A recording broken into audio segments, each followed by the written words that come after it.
और फिर हम ही कुछ ले जाए, ऐसा नहीं चलेगा। ऐसा नहीं चलेगा। बाजीराव पेशवा ने 23,000 ब्राह्मणों का बलिदान लिया, इसके बाद जाके हम लोग मध्य प्रदेश को मलेच्छों से स्वतंत्र करा पाए। क्या इस देश में समर समाज का स्टेटस, राजनीतिक धरातल का सबसे बड़ा सच, यदि कांग्रेस आप पर बीजेपी का एजेंट होने का ठप्पा लगाए और बीजेपी आईटी सेल आप पर कांग्रेस का दलाल होने का ठप्पा लगाए, तो आप समझ जाइए कि आप घंटा हैं जिसे कोई भी आकर बजाकर चला जाता है। और आज की स्थिति में राजनीतिक धरातल में घंटा सिर्फ सवर्ण समाज ही है। अब देखिए, महाराष्ट्र में एडवोकेट अनिल मिश्रा पर आज एक और एफआईआर हुई, वो भी बीएनएस की धाराओं के तहत। एससी एसटी एक्ट तो लगे ही।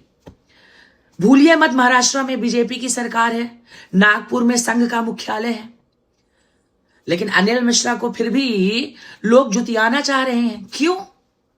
क्योंकि अनिल मिश्रा भी इन राजनीतिक पार्टियों के लिए एक घंटा है जिसे जरूरत पड़ने पर लोग बजाएंगे, लेकिन कोई साथ लेकर नहीं जाएंगे। सभी को मेरा प्रणाम। मैं पुनः स्वागत करता हूं महाराष्ट्र सरकार का, जो बड़ा पक्षपातपूर्ण रवैया अपनाकर जो एफआईआर दिनांक 8 की घटना के बारे में मेरे विरुद्ध नागपुर जिला में हुई है, सीतावाड़ी पुलिस स्टेशन में, वो आज दिनांक 12 तारीख को दर्ज की गई है। बात सिर्फ एक ही है, स्टेटमेंट एक ही है। जो स्टेटमेंट मैंने ग्वालियर पुलिस के समक्ष दिया, एसपी ऑफिस में दिया, उस स्टेटमेंट पे ग्वालियर पुलिस कोई कार्रवाई नहीं कर रही, मध्य प्रदेश शासन कोई कार्रवाई नहीं कर रहा, परंतु केवल महाराष्ट्र सरकार विशेष उद्देश्यों की पूर्ति हेतु कुछ लोगों को जानबूझकर खुश करने के लिए एफआईआर की जा रही है। मैं उनका स्वागत करता हूं और शायद महाराष्ट्र में जितने जिले हों वहां वो मेरे लिए एफआईआर करें। मैं खुद उस एफआईआर से ये साबित कर पाऊंगा कि मेरा अभिव्यक्ति की स्वतंत्रता जो मुझे मिली है मूलभूत अधिकारों और संविधान में, उसके तहत वो एफआईआर गलत है, टोटल इलीगल है, विदाउट जुडिक्शन है। और ये भी साबित करूंगा कि वस्तुतः संविधान का निर्माण जो है वो स्वर्गीय श्री बी.एन. राव साहब ने किया था। धन्यवाद। अगर यह देश महाराणा प्रताप का है, अगर यह देश पृथ्वीराज चौहान का है, अगर यह देश छत्रपति शिवाजी महाराज का है, यदि यह देश बाला साहेब ठाकरे का है, यदि यह देश गुलशन कुमार लता मंगेशकर का है, तो यह देश जयचंदो का भी है। यह देश महेश भट्ट, करीना कपूर जैसे लोगों का भी है। यह देश दिग्विजय सिंह जैसे लोगों का भी है। हिंदू को कोई खत्म नहीं कर सकता। हिंदू को अगर कोई खत्म कर सकता है तो वो सिर्फ और सिर्फ हिंदू ही कर सकता है। जय श्री राम मित्रों, मैं रेवा द्विवेदी अपने चैनल पर आप सबका स्वागत करती हूं। आज इस देश में बहुसंख्यक समाज हिंदुओं की जो दुर्दशा हो रही है, उसका कारण भी हम हिंदू ही हैं। आधे से अधिक हिंदू मूर्ख हैं। उन्होंने अपने पूर्वजों से कुछ सीखा ही नहीं और ना कुछ सीखना चाह रहे हैं।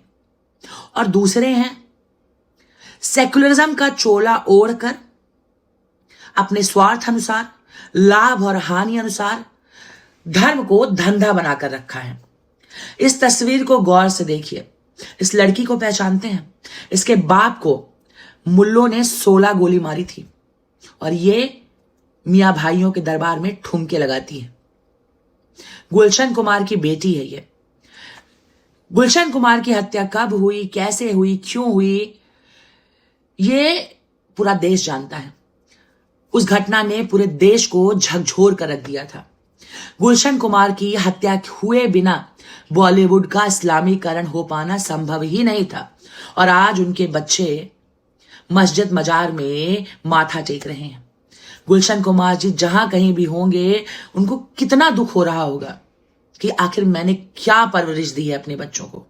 और इससे भी बड़ा उदाहरण है कांग्रेस अध्यक्ष मल्लिकार्जुन खड़गे साहब।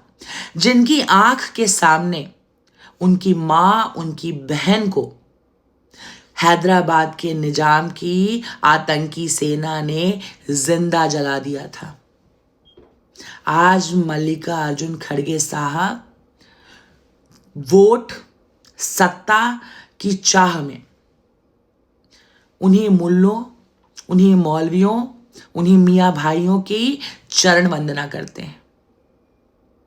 ऐसे हजारों उदाहरण आपको मिलेंगे। इन 2 उदाहरणों से सबसे बड़ा उदाहरण है हिंदू हृदय सम्राट बाला साहब ठाकरे की औलाद उद्धव ठाकरे। उसने तो नाक ही कटवा दी हिंदुओं की। रहे